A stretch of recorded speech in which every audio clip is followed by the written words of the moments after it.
Shields up, Ironbreakers. Today we're going to be talking about Monster Hunter Stories 3. This title was sent to me by Capcom so that I could give it a look and tell you guys my opinions on it. At this point, I've put somewhere north of 20 hours into the game, and the reason why I haven't put more time into it is because I want to save as much of the experience as possible to experience with you guys live on stream, but at the same time, I also wanted to check out as many of the in-game systems as I possibly could to report back to you guys and let you know what you can expect from Monster Hunter Stories 3. Now, in terms of gameplay footage that I'm going to be showing throughout this video, I'm going to be avoiding spoilers as much as possible. It's mostly just going to be gameplay, and if there's any cutscene shenanigans going on, it's most likely going to be from the trailers that have been officially published on the Monster Hunter channel. But I understand that a lot of you guys, probably like me, are avoiding as much promotional material as possible, so do feel free to just minimize the window so that you don't see any of the visuals, and that way you can keep yourself as spoiler-free as possible. And let me just tell you, it is well worth it, because I believe that I've had some reveals during my experience of the game, which was stuff that was revealed in the official promotional material from videos that I did not see, and I was like, oh, this monster's in the game? That's awesome, and it feels really, really good. So I completely understand people that want to stay as spoiler-free as possible, but yeah. So without any further ado, let's just get into some of the technical aspects of the game, because I know that's going to be something that a lot of you guys are going to be curious about. One of the things that I can tell you, and this is one of the things that a lot of you guys can already experience for yourselves, if you just download the demo, which is available, I believe, on every platform that the game is going to be releasing on. And I would heavily, I cannot stress this enough, I would heavily recommend you guys check out that demo. It's not even a waste of time, because any progress that you make in the demo does carry over into the final version of the game. So I definitely recommend you guys check that out, because you will be able to see some of the things that I'm talking about here, such as the art style of this game, which is absolutely gorgeous. This is one of the most beautiful games that I have played. I love this art style. I love the art style of the Stories franchise in general. I think it's really cool. In a lot of ways, I almost wish that they would make a traditional Monster Hunter game in this art style, but I understand why that likely is not going to be a thing that will happen, because Capcom, you know, when it comes to like marketing and franchises and stuff like that, the distinct art style keeps the two vertents. Is that a word in English? Because it's a word in Portuguese. But you guys get it. The two aspects of Monster Hunter, like the traditional one that looks a little bit more grounded in reality. Well, I guess not in the older games. But you guys get what I'm saying. And then the more cartoony, hyper-stylized Stories version of it, it lets them be two very distinct products. So I understand why that stuff is not happening. Having said that, even though I did say the words cartoony, this one doesn't feel quite as cartoony as Stories 1 and Stories 2. It is still hyper stylized, but it feels I don't know how to explain it. It just feels like it's a little bit more mature. And I'm not saying this is like, oh, it's all gritty and blood and guts, and that's not what I'm saying, but it does feel like the overall vibe of the game is not as cartoony. We can use the word cartoony. It's not as cartoony as previous entries. So for those of you that are like, oh, I don't really like the cartoony stuff that was going on in Stories 2, I feel like the changes that Stories 3 has might actually appeal to you more. But again, I would recommend the demo to check that out. That is one of the aspects of the game, because our character is older than the characters of Stories 2 and Stories 1, and that allows them to also tell what I would consider to be a more compelling story from what I've experienced so far, but I'm not going to get into too many details about that. But the art style, absolutely phenomenal. Visual fidelity, fantastic. In terms of performance, I can't really say much because I've only played it on my main rig. Time has been a limiting factor for me recently because of real life stuff. When you're 44 and you have two kids that are growing by the day, they require more and more attention. So, you know, that obviously is my priority. But regardless of that, I've only played on my main rig, but it is running super smooth. Most of the time, upwards of 100 FPS with everything maxed out. I forget if I'm even using FSR. I might not be using FSR. Or maybe I'm not using FrameGen. I might not be using FrameGen, and maybe I'm using FSR. Not 100% sure. But regardless of that, the game looks absolutely gorgeous. This art style, the visual fidelity, the quality of the animation, everything is fantastic. The audio is also great, from the soundtrack to the voice acting. I am playing it in Japanese because, like I've always said, if I'm not playing for stream, usually I prefer sub over dub, so I've been indulging myself enjoying the Japanese voiceover, but what I've seen from the English voiceover also seems fine, so not a whole lot of complaints from me there. But yeah, just from a technical aspect, everything feels fantastic. The one thing that I can't 100% vouch on is performance because I haven't tested it on multiple systems. I just tested it on my gaming rig and it's running super smooth. But from what I hear from people, it's also running smooth on most rigs out there. And again, you can test it with the demo, which is, you know, something better than what we've had for Monster Hunter Wilds, where we only really had the thing, I forgot what the name of it is. The thing that tests your frame rate, whatever. You guys know what I'm talking about. We only had that. We didn't really have a proper demo. So this time you do have proper demo. So I'd recommend checking that out if you are uncertain whether or not your system's going to support it. That is something that you can do. So now let's talk about the main topic of this video, which is the gameplay loop of Stories 3. What exactly are you going to be doing when you are playing Stories 3? What are the systems that you're going to be engaging in, and all of that good stuff. So for starters, naturally you have the story quests, which usually involve you going on a hunt and defeating a monster or finding an egg, or, you know, usual JRPG shenanigans that you get to go and do. But one of the things that I will say I've noticed about Stories 3 is that it doesn't seem to do the things that a lot of JRPGs do, which is linger on over-explaining things. I feel like on some situations, sure, they over-explain a little bit, but most of the time, it feels like they've done a much more straightforward approach with their storytelling that doesn't just involve you constantly repeating, the bad guys are over there. Oh, we know the bad guys are over there. Oh, the thing is the bad guys are over there. And, you know, that this is something that usually happens in a lot of JRPGs, the overexposure and all of that stuff. The tutorial stuff is still very much front-loaded at the very beginning, but the mechanics are also fairly simple when it comes to understanding the rock, paper, scissors of speed, technical, and power. And trying to understand the patterns that each monster is going to do depending on the state that they're in. It's usually fairly straightforward to understand, the reason I lost here is because the monster did this thing and I was expecting it to do this thing, so for the next time I already know. It is still about pattern recognition like you've come to expect from traditional Monster Hunter games. It's just in here, your pattern recognition is about you understanding that, when the monster's in normal state, he's going to be leaning more into this type of an attack. When he's in his enraged state, he's going to do this. When he's in his powered up state, which is different from the enraged state, think of it kind of like, an Anjanath, which he can be enraged, but he can also be in that state where he's got like that fire in his throat and all of that stuff, and those kind of like give way into different attack moves that the monster can do. These are things that can happen in this one as well.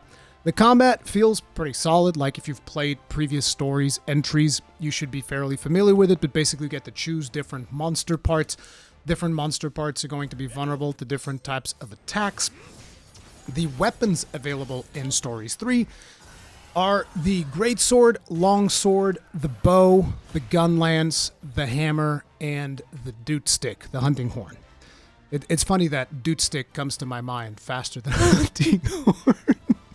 But yeah, those are going to be the weapons that are available to you. You get to choose from those, and naturally, you're going to want to have the 3 different types of damage. So, piercing, blunt, and slashing, because different parts of the monsters will usually have different weaknesses, which is revealed to you when you are targeting these different monster parts. Then you're going to go in and you're going to fight with your hunter. You're also going to be fighting with your Monstie, which is going to be one of the monsters that you happen to be using with you.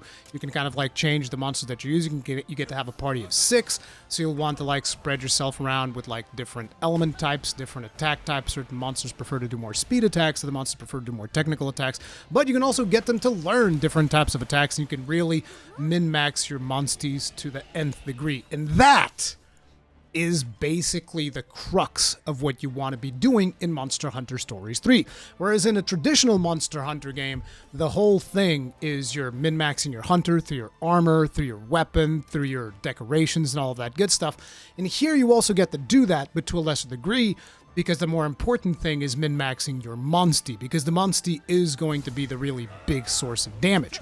So as you do better in combat, you eventually fill up this thing called the kinship gauge, and then eventually you get to unleash a super potent attack with your Monstie to just absolutely decimate the monster you are fighting against. and it is a ton of fun. Personally, I've always loved the combat in stories games, all of that good stuff. So now let's talk about what you can expect. What are you hunting for when it comes to this game? So you're going to be engaging in combat. You're going to have a companion with you at most times. There might be some situations during the story where you will be solo, but in most normal situations, you're going to have a companion that you can choose from the companion characters that you guys might have seen on the official website and on official trailers and all of that stuff. Each of them will have their own designated monsties, and eventually you're going to unlock additional weapons for them to be able to use as well. But when you are hunting with your companions and your monsties and all of that good stuff, you essentially are going to be getting materials for armor pieces, which you can then craft, just like you do in a regular Monster Hunter game. You'll hunt the monster, you get their materials, then you can craft their armor, and you can craft their weapon. Now, on top of that, there are also situations wherein these monsters are going to run away. And if they run away, essentially they're going to run away to a den, and that is going to allow you to target farm eggs from that specific monster so that you can get that Monstie for yourself. And there's a lot of things that you get to do with Monsties in this game. So if the monster does run away, or if you just find a den out in the wild, because there's also dens out in the wild that you can find, and dens this time around are different. Like if you've played Stories 2, you are aware of what a den is. And basically a den is like this procedurally generated dungeon that you would go into. There'd be monsters in there, there'd be chests in there, and then there'd be like a big fight that you'd be expected to do at the end, and then you pick up an egg and all of that stuff. Well, in this one, dens are much more streamlined. Basically go into a den, you pick up an egg, and you leave. That's kind of like the whole idea. But sometimes you're sitting over there trying to pick up an egg and you don't get the egg that you want, so you keep trying to pick up new eggs, and then eventually a monster will spawn to kind of like try to hurry you along. And if you don't get the egg you want, maybe the monster comes in, attacks you, and then you lose everything. You don't actually get any eggs. That's a possibility that might happen in a den. But this time around, dens are much more like you just go in, you get the stuff you want, and you leave. And that is because there are a lot more things to do with Monsties this time around, such as habitat restoration, which we're going to be talking about a little bit further ahead. But when you go into a den, you're going to be getting eggs. And the reason for getting eggs is you might want that Monstie. So like, for instance, you get yourself an Anjanath egg because you want to have an Anjanath as a companion. Another thing is also, whenever you pick up an egg, you get to use the genes from that egg on existing Monsties. So sometimes maybe you go in there and you pick up an egg because you want a specific gene that you want, so that you can put that gene into another monster and you get like a special attack or a special passive ability and all of that stuff. And that is really, really cool because basically we get to do gene splicing on the Monsties. They call it the Rite of channeling, but essentially you're pulling genes from different Monsties and sticking them onto a Monstie of your choosing. So essentially, even though, let's say, your Anjanath is a power-type monster, right? Your Rathalos is also a power-type monster. You can give them speed attacks and technical attacks so that you can choose in the right situations to get them to do different types of attacks, which is pretty cool. But on top of it, you can also just, double down and get them a bunch of passive stuff that increases their power attacks or increases their fire attacks. That's kind of like the min-maxing of your Monsties, rather than doing this through decorations on your armor, which also exist in this game, decorations for armor and decorations for weapons. But rather than that, you're just fiddling around with genes and making your Monsties more powerful. There's also a bingo system. So whenever you are editing genes, you get like this 3x3 board, and if you put a whole lot of red stuff into it and you link 3, that means that you're powering up your fire attacks. If you put a lot of like yellow stuff in it, you're powering up your lightning attacks. And then there's also, if you put 3 in a row that are speed attacks, that increases your speed attack performance. 3 in a row that are power attacks. You guys get the drill. So you get to play the bingo game and make a really, really powerful Monstie. Now, besides doing this, going through dens, doing hunts, doing all of that stuff, there's also a special type of monsters in this game, which are called feral monsters and invasive monsters. And they play a very specific role when it comes to Monster Hunter Stories 3. So feral monsters are usually tied to story progression because they're tied to the whole encroachment thing where there's this crystallization thing happening into the world, which links directly to the story, so I'm not going to give too many details about that. But feral monsters are special monsters that are going to have specific counters for you, so you have to really analyze their patterns and figure out when is it safe to attack. If you guys played the demo, you'll get an idea of how that works. But feral monsters is how you unlock camps. Usually you have to defeat the feral monster of a region in the game in order to unlock a camp in that region. Now the camp also gives you access to a new system. So you go in, you defeat a feral monster, and then you unlock a camp, and then you go into your camp and you get access to this new feature called habitat restoration. And habitat restoration is very, very interesting. So the way that it works, every Monstie kind of starts on like a C grade level. And as you release more and more of the Monsties of that into that ecosystem, their level in that area is going to rise. And that means that you can find eggs of more powerful Monsties. And at the same time, because these eggs are more powerful, those Monsties are going to have more powerful genes that you can use to really, really min-max. So engaging in habitat restoration is going to be something that you most definitely want to do. So you want to collect eggs in order to then release these monsters into the wild to power up their presence in a specific ecosystem. And then you can get more powerful Monsties, more powerful genes. But that's not all, because some of these Monsties can also change.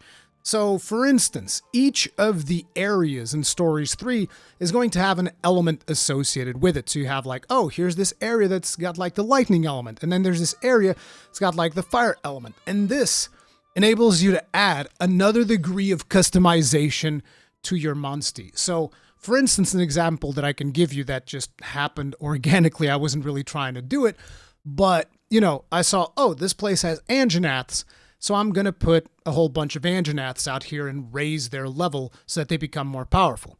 And then when I did that, that specific place was also lightning element. So suddenly I'm picking up these eggs, and when I go to hatch them, I get a green Anjanath, and I'm like, what? What's this? And it's an Anjanath with the lightning element. So this was already told that it could be done. I think you could do it in the demo as well. I didn't do a whole lot of stuff in the demo because I was saving myself to play the real thing.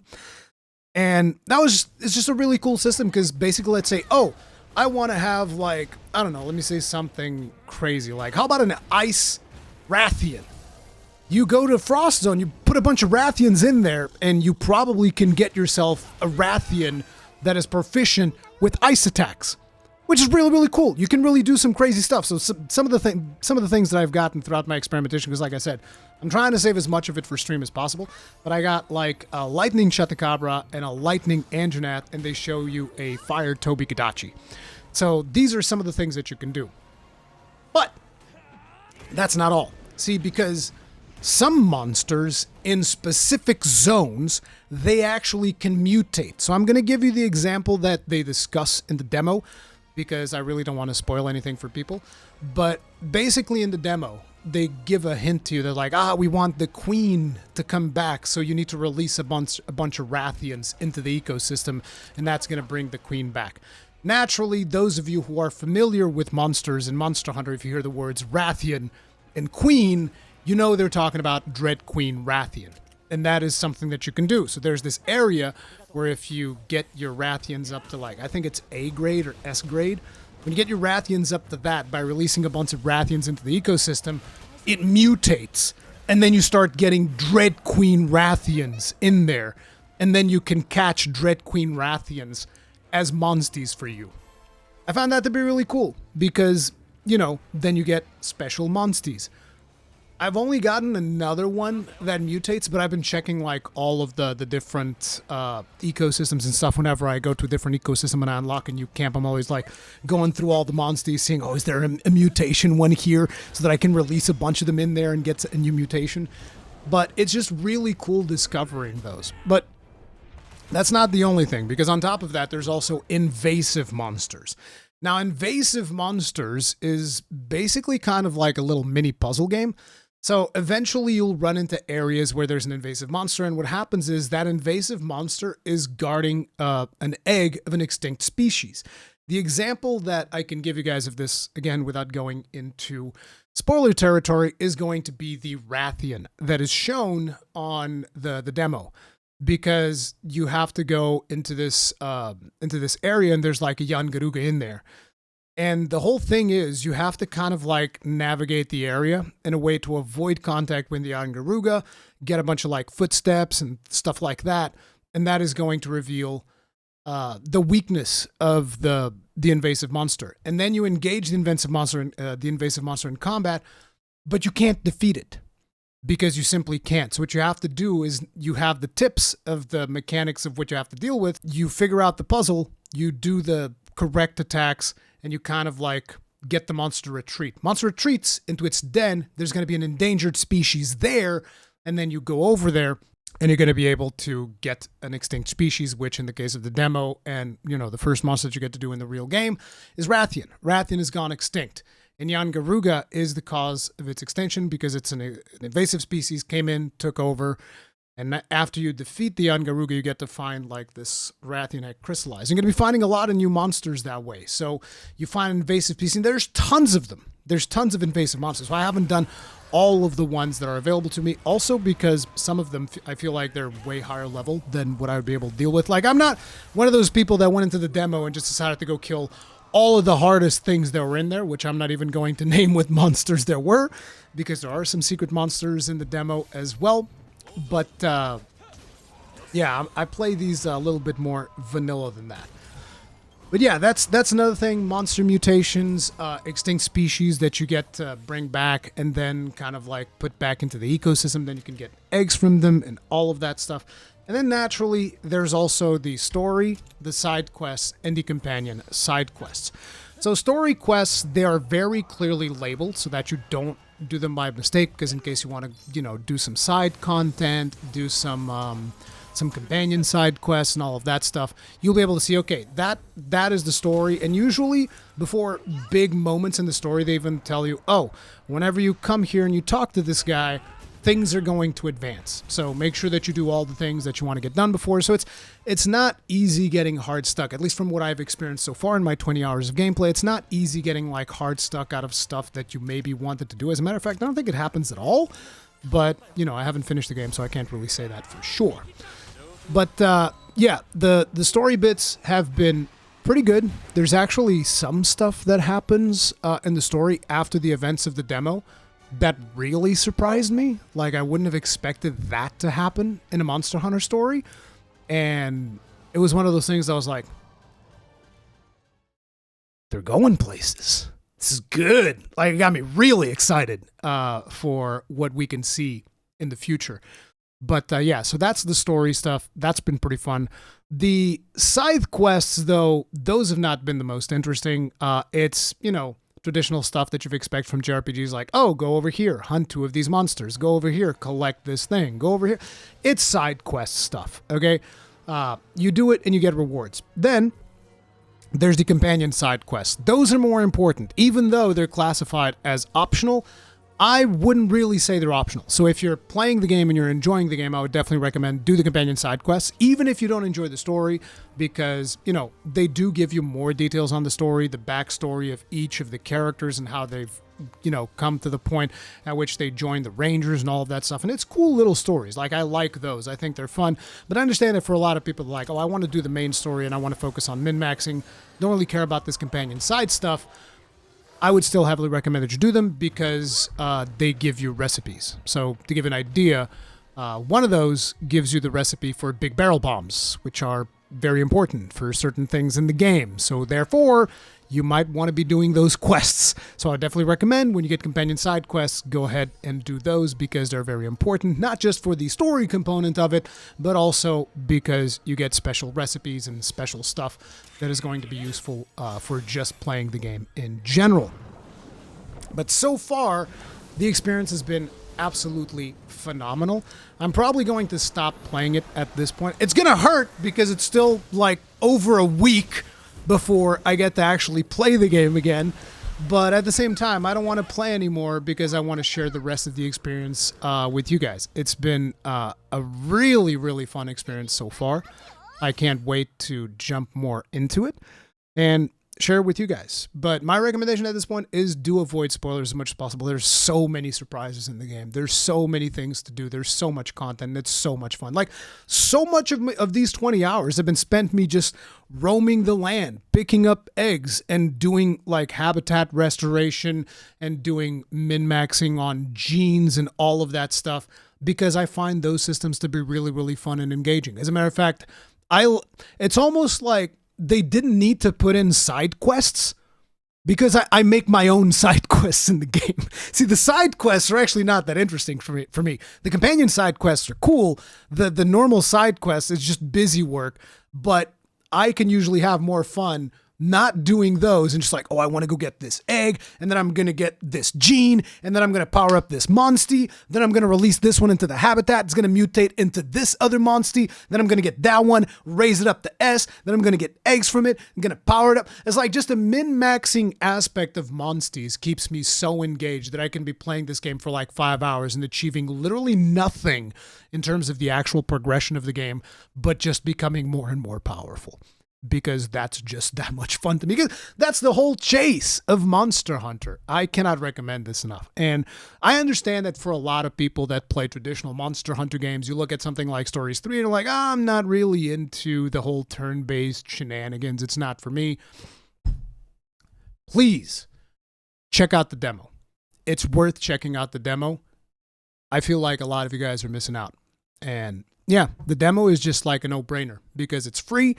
There's no commitment, and if you enjoyed the demo, cool. If you don't enjoy the demo, then you know. I just recommend check out the demo.